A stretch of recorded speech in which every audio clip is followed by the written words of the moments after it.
இப்படி பூமிக்கு பாரமா யாருக்குமே பிரயோஜனம் இல்லாம ஏய், எதுக்கே பல்லவா, உயிரோட இருக்க? போடா இது. செத்து தொலை. செத்து போ.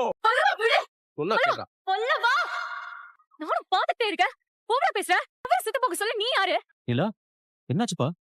தேவையில்லாம அவர்கிட்ட சண்டைக்கு போறானே அவர் வயசு என்ன இவன் வயசு என்ன அவர் சத்தம் போட்டு நீ வா போன்னு பேசுறான் அறிவில்ல உனக்கு படிக்கிற பையன் தானே நீ பாவம் சின்ன பையன் ஹோமா இருக்கான்னு பார்த்தா வயசுக்கு மீறின பேச்செல்லாம் பேசிட்டு இருக்கான் அவர் செத்த போன்னு சொல்றானே என்ன வார்த்தை இதெல்லாம் தான் உனக்கு காலேஜ்ல சொல்லி கொடுக்குறாங்களா பெரியவங்கள எப்படி மதிச்சு பேசணும்னு தெரியாது உனக்கு யார் பெரியவரு?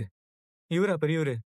வயசாயிட்டா மட்டும் அவர் பெரியவரா? ஆமாடா அவர் பெரியவர் தான் எல்லாத்துக்கும் மேல அவர் உங்க அப்பா கிட்ட நீ இப்படிதான் பேசுவியா சொல்ற நல்லா கேட்டுக்கு பலவா இனிமே இந்த வீட்ல யாரும் அவரை ஒரு வார்த்தை பேசக்கூடாது அவர் இஷ்டத்துக்கு தான் இருப்பாரு குடிக்காதவங்க இந்த வீட்டை விட்டு வெளில போயிட்டே இருக்கலாம் சித்த போக சொல்ற நீ உன் வயசுக்கு நீ இப்படி எல்லாம் பேசலாமா இவ்வளவு கீழ்த்தரமா பேசுறத கேட்டோம் ஒரு வார்த்தை கூட பேசாம இருக்காரு பாத்தியா இதான்டா உன் மேல வச்சிருக்க பாசம் அத உன்னால புரிஞ்சுக்க முடியுதா நீ என்ன பேசினாலும் அமைதியா கேட்டுட்டு போ நினைச்சியா அரைஞ்ச பல்லகள் எல்லாம் கட்டிடுவேன் ராஸ்கல்.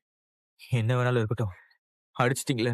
இனிமே நான் இங்க வரமாட்டேன். ஏய், பல்லவா. டேய் நில்லுடா. டேய் டேய், சொன்னா டேய், கேளுடா, டேய். பல்லவா, எங்கடா போற?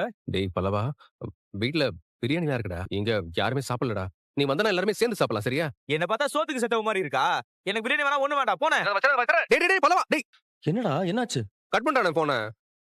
எங்க இருக்கானாண்டா அவன்? பல தடவை கேட்டேனே, சொல்லவே மாட்டேங்கிறான். ஒருவேளை பஸ் ஸ்டாண்ட்ல எங்கேயாவது உட்காந்துட்டு இருப்பானோ என்னவோ. நான் போய் பாத்துட்டு வந்துருவா. அண்ணா, இருங்க இல்லப்பா, எனக்கு மனசு கேட்கல.